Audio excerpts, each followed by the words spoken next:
Hey everyone, thank you for joining me today. My name is Inari and this is Sanguine Visionary. And if you are here on my channel, this is the first time you've seen me, thank you so much and I pray you are doing so well these days, staying healthy, taking care of your body, spiritually, mentally, physically, all of that. Thank you so much for clicking this video, supporting me. I really do appreciate it. But I'm going to be looking down a lot because I'm referring to my notes that I did type up because I kind of needed to know where I'm going with this. I have a lot on my mind. Girl, boy, I got so much on my mind. And I've been thinking about filming something like this for a while, but I just want to get right into the video because I don't want to waste time. So, throughout school, social studies, history, all that time, I knew I did not feel genuinely connected to it, and that's part of the reason why I really didn't like history. But that's besides the point. I have subconsciously subscribed to their way of thinking, feeling, living, and you might think, what is there? There is the elite, the deep state, white America, white supremacy, all of that. So that's what I'm referring to. We have subscribed to their way of life. We have agreed to the terms and conditions without reading the terms and conditions. Maybe these terms and conditions are hidden. Either way, no one reads them. We have agreed and pressed OK.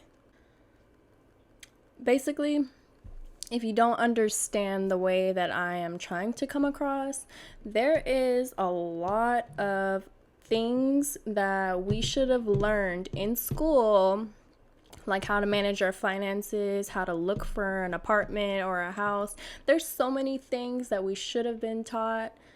However, we were not. We were not. It's so sad. But what we are taught is the history of America. History of America.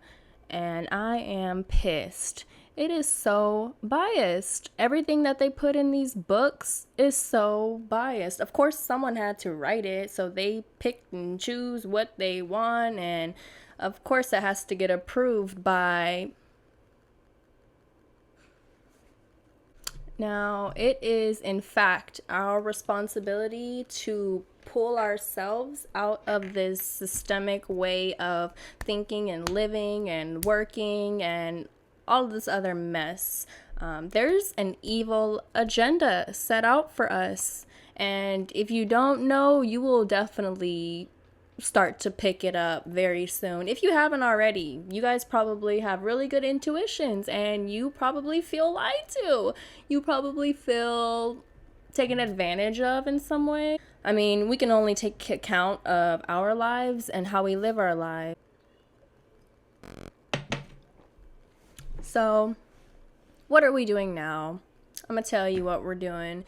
We are subscribing to what the media is feeding us and shoving down our throats every single morning, day, night, 24/7. We are subscribing to that way of thinking. Fear, shame, oh my God, coronavirus. That's another topic. It's very biased, and some people may say, well, everything is biased. That's true. Everything is one-sided in some way. Yes, I get it, but it's different when you are forcing this information and forcing people to follow in the political aspect of what they're about. I don't know. Is that a good way to I don't know how to explain it. I'm not a political science major. I'm a public health major, so very different. I don't really know much about politics, but I am learning. Let me tell you, I am learning. Like I was saying, everything is biased, yes, but it's different. The way that these news media platforms are doing it, they're doing it in such an evil way. Like I said, there's an evil agenda out for us. It's so evil that it's spiritual. Like, do you guys realize that? This is a very spiritual thing against... Okay, I don't want to get there. It's not our fault. It's everywhere. It's everywhere, and it's repetitive. I'm going to include this footage of a video. I don't know who made the video, but I'll literally link the Instagram page that I got it from, but I'm going to input this video right here, and it is so repetitive. Is to serve our Treasure Valley communities, the El Paso, Las Cruces communities, Eastern Iowa communities, Mid-Michigan communities.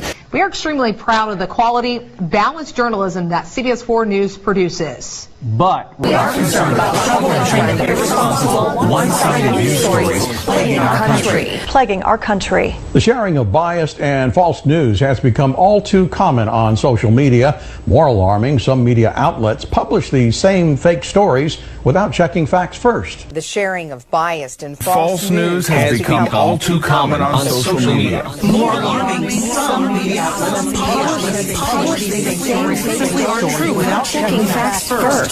Unfortunately, some members of the media use their platforms to push their own personal bias and agenda to control exactly what people think. And this is extremely dangerous to our democracy. This is extremely dangerous to our democracy. This is extremely dangerous.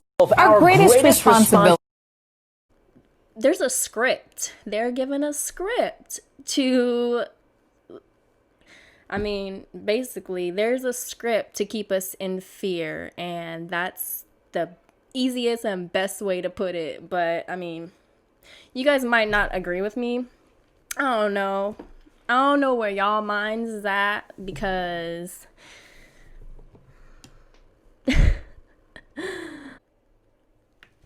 Hey guys, I'm popping in the next day. Like I said, I'm continuing to do research, continuing to find more information that I did not really know before, so I feel like it's only right to include this information, and it just makes my point more clear, so it helps both of us out. MSNBC, we've all heard of MSNBC. I know I have, but don't really give it the time and energy to listen to it. But that's with any news station, but I'm rarely exposed to MSNBC. And I'm going to go ahead and insert a clip of Al Sharpton being interviewed. If you don't know who Al Sharpton is, he is an American civil rights activist, arguably the most influential, and he's the founder of the National Action Network. So with that being said, he's actually making some really good points in the interview, and I just wanted to make it clear that, for one, I kind of made it seem like all all media news platforms are out to scare us, which essentially, yes, that is very true, very, very true, and you'll see in this video. But for two, I think I kept saying media, and yes, I am essentially talking about news media. However, this goes into regular media. Is it E Entertainment? Warner Brothers? Fox is a fucking news station. Whatever, you get the point. All media. So I'm gonna insert it right now. Tonight, you guys are fighting together the good fight. Thank you. Well, I think it's important, and I think it's important we do it together to bring ADL and NACP, National Action Network, to show this is about all of us, blacks, Jews, Latinos, everyone that is saying particularly to advertisers, you cannot mainstream hate. To have your brand there next to this is to give legitimacy to that, and you can't do it without dollars. And I think you said it best, it's free market driven. And we're saying to the Congress, you've got to deal with 230. We must say what is not acceptable in this country. We don't want to silence you, but we're certainly not going to condone you, mainstream you, and endorse you that this is proper behavior. 100%. Reverend Al, thank you so much. And still ahead. So, in that interview, he is basically referring to Facebook specifically and how it advertises hate, pretty much. And he is saying that, I mean, with our dollars, these advertisers are putting hate and racism and all of these low vibration frequency feelings associated with their name, and so it legitimizes it, and that's not good for the public, obviously. So that's the point he's trying to come across, from my understanding. And I just wanted to throw in another video of a New York candidate. I believe he's a Democrat. He is talking about the unequal share of wealth. Because we are not equitably sharing wealth with the labor that helps to create wealth. And the Green New Deal is a part of creating millions of labor jobs, of union jobs, not just here in this country, but all over the world. So we have to continue to grow labor jobs in this country, and I'm excited to be a part of the Education and Labor Committee. All right, Democratic candidate and Dr. Jamal Bowman, thank you for being with me tonight. I think it's great that these individuals of higher power, you know, these presidents, these congressional candidates, I love that they are actually talking about important and neglected real life problems of the American people. I love that they are for this. But what I want to know is what's going to change in the management that runs these platforms. Now, this is crazy to me, but there are 6 corporations that run 99% of the media.